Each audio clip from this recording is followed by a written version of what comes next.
چونکہ حدیث جو ہوتی تھی وہ بالمعنی ہوتی تھی، حدیث جو ہوتی تھی وہ بالمعنی نقل ہوتی تھی. تو جب بالمعنی نقل ہوتی تھی تو اس میں صحابی کا اپنا فہم بھی ہوتا تھا، اپنی سمجھ بھی داخل ہوتی تھی. تو اس لیے وہ یہ سمجھے کہ شاید اس میں حضرت ابو ہریرہ سے کچھ نہ کچھ ان کے بیان میں کوئی ایسا ہے جس کی وجہ سے یہ ضابطہ فٹ نہیں بیٹھتا، کہ اگر آگ پر پکی ہوئی چیزوں سے ظاہر صرف کھانا تو مراد نہیں ہوگا، صرف گوشت تو پھر مراد نہیں ہو سکتا، صرف سالن تو مراد نہیں ہو سکتا، پھر ہر پکی ہوئی چیز، اور یہ تو پھر کافی ساری چیزیں بن جاتی ہیں. تو پھر انسان کس کس چیز سے وضو کرے؟ تو اس لیے ان کو گویا کہ حدیث پر اعتراض کرنے کی بجائے وہ حضرت ابو ہریرہ کے فہم پہ ان کو اعتراض لگ رہا تھا کہ شاید اس میں کوئی تھوڑی سی مسٹیک. لیکن آ، حضرت ابو ہریرہ نے چونکہ حدیث بیان کر دی، اب حدیث کے فوراً بعد حدیث پر ایسا سوال کرنا جیسے وہ حدیث پر اعتراض ہو، یہ پسند نہیں ہوتا تھا محدثین. اس سے حدیث کی بے ادبی ہوتی تھی کہ وہ ایک حدیث آپ کے سامنے آ گئی، یعنی مطلب ہے کسی کے سامنے بھی آ گئی، تو پہلے اس حدیث کو سمجھے، اس پر بات کرے فوراً. چاہے وہ اس بیان کرنے والے سے غلطی ہوئی ہو، لیکن وہ تو اس کو حدیث پیش کر رہے ہیں نا. تو اب جب وہ اس پر اعتراض کرے گا تو یہ دراصل حدیث پہ اعتراض ہے. تو حدیث پہ فوراً اپنی رائے دینا، اس سے محدثین بہت زیادہ غصے ہوتے تھے اور یہ بے ادبی کے زمرے میں آتا تھا.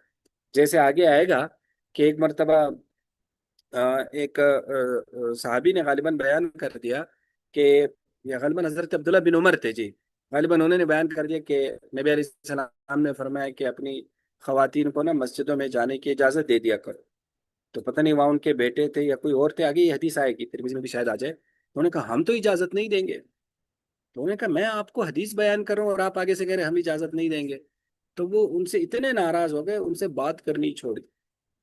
تو اس طرح سے حدیث پہ آگے ایک امام وکی کا بھی ایک جملہ آئے گا، جس میں کوئی آدمی امام وکی کے سامنے امام ابو حنیفہ کا کوئی قول نقل کرتے ہیں، امام ابو حنیفہ رحمہ اللہ کا، یہ ترمذی شریف میں آئے گا. تو امام وکی اس پر بہت غصے ہوتے کہ میں آپ کو حدیث بیان کر رہا ہوں، آپ امام ابو حنیفہ رحمہ اللہ کا. تو اس کو بعض لوگ امام ابو حنیفہ رحمہ اللہ کے اس تحقیر میں لے کے جاتے ہیں، حالانکہ وہ تحقیر کی بات نہیں ہے. محدثین کو یہ چیز بہت بری لگتی تھی کہ جب ایک حدیث بیان ہو اسی موقع پر اپنی عقل اور رائے دوڑانا یہ دراصل حدیث پہ اعتراض ہے. تو اس لیے اسی موقع پر بہت ناپسند کرتے تھے. اب بعد میں حدیثوں کو دیکھ کر ایک فیصلہ کرنا وہ الگ بات ہے، لیکن بالکل اس کو وہ لفظ سے تعبیر کرتے کہ یہ حدیث کا معارضہ ہے.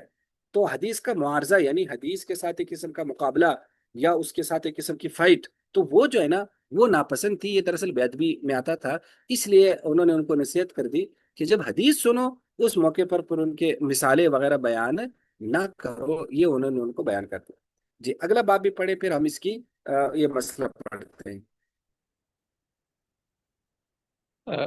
باب فی ترک الوضوء مما غیرت النار وبه قال حدثنا ابن ابي عمر قال حدثنا سفيان بن عيينة قال حدثنا عبد الله بن محمد بن عقيل سمع جابر رضي الله عنه قال سفيان وحدثنا محمد بن المنكدر عن جابر رضي الله عنه قال خرج رسول الله صلى الله عليه وسلم وأنا معه فدخل على امرأة من الأنصار فذبحت له شاة فأكل وأتته بقناع من رطب فأكل منه ثم توضأ للظهر وصلى ثم انصرف فأتته بألالة من ألالة الشاة فأكل ثم صلى العصر ولم يتوضأ. وفي الباب عن أبي بكر الصديق رضي الله تعالى آواز عنه جی آگے بھی. ولا يصح حديث أبي بكر وفي هذا من قبل إسناده إنما رواه حسام بن سكن عن ابن سيرين عن ابن عباس رضي الله عنهما عن ابن أبي بكر الصديق رضي الله عنه عن النبي صلى الله عليه وسلم والصحيح إنما هو عن ابن عباس عن النبي صلى الله عليه وسلم هكذا رواه الحفاظ وروي من غير وجه عن ابن سيرين عن ابن عباس رضي الله عنهما عن النبي صلى الله عليه وسلم ورواه عطاء بن يسار وإكرمة ومحمد بن عمرو بن عطاء وابن عبد الله بن عباس وغير واحد عن ابن عباس رضي الله عنهما عن النبي صلى الله عليه وسلم ولم يذكروا فيه عن أبي بكر الصديق رضي الله عنه وهذا أصح. وفي أبي هريرة وابن مسعود وأبي رافع وأم الحكم وأبي بن أمية وأم عامر وسويد بن نعمان وأم سلمة رضي الله عنهم. قال أبو عيسى والأمل على هذا عند أكثر أهل العلم من أصحاب النبي صلى الله عليه وسلم والتابعين ومن بعدهم مثل سفيان وابن المبارك والشافعي وأحمد وإسحاق أو ترك الوضوء مما مست النار وهذا آخر الأمرين من رسول الله صلى الله عليه وسلم وكأن هذا الحديث ناسخ للحديث الأول حديث الوضوء مما مست النار.